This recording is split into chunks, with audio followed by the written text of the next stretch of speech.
ఆదికర్త శ్రీ శ్రీ శ్రీ ఆచార్య ప్రబోధానంద యోగేశ్వర్ల స్వామి వారి పాదపద్మములకు నమస్కరిస్తూ నా పేరు లావణ్య, ఊరు చెన్నై. వేమన గారి పద్యాలు ఇంతవరకు ఎంతోమందికి ప్రపంచ జ్ఞానపరంగానే అర్థమయ్యాయి. కానీ ఎవరికీ తెలియని ఆత్మజ్ఞానం దాగి ఉన్నదన్న గొప్ప రహస్యాన్ని యోగేశ్వర్ల వారిచే తెలుపబడిన నిగూఢ తత్వార్థ బోధిని గ్రంథంలో 55వ పద్యమును వివరించుకుందాం. మురికిలోన పుట్టి మురికిలోన పెరిగే, మురికి తనువికింత మురిపిమేలా, మురికెరింగిన తడా మురికిలో పుట్టున, విశ్వదాభిరామ వినురా వేమ. ఈ పద్యం యొక్క భావం ప్రపంచ జ్ఞానపరంగా కాకుండా ఆత్మజ్ఞానపరంగా వివరించుకుంటే, వేమన గారు ఈ పద్యంలో కర్మను మురికితో వర్ణించి చెప్పారు. ప్రతి జీవి కర్మలోనే పుడుతున్నది, కర్మలోనే బతుకుతున్నది, కర్మలోనే మరణిస్తున్నది.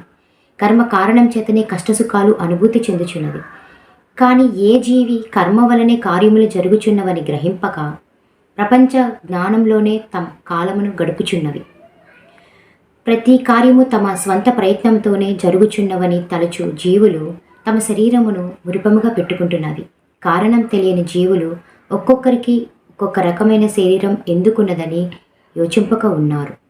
ఒకవేళ జ్ఞానం తెలిసి కర్మరహస్యం తెలిసిన మానవుడు కర్మ వలనే కార్యములు జరుగుచున్నవని గ్రహించును. ఆ కర్మ ఎలా తగులుకుంటున్నదని కూడా గ్రహించును. దాని నుండి బయటపడును. ప్రతి జీవి కర్మ ఆధీనంలోనే ఉండి కర్మలోనే పుట్టి కర్మలోనే పెరిగి కర్మలోనే మరణిస్తున్నది. కనుకనే వేమన గారు కర్మను మురికితో వర్ణించి మురికిలోనే పుట్టి మురికిలోనే పెరిగే మురికితనువా అని అన్నారు.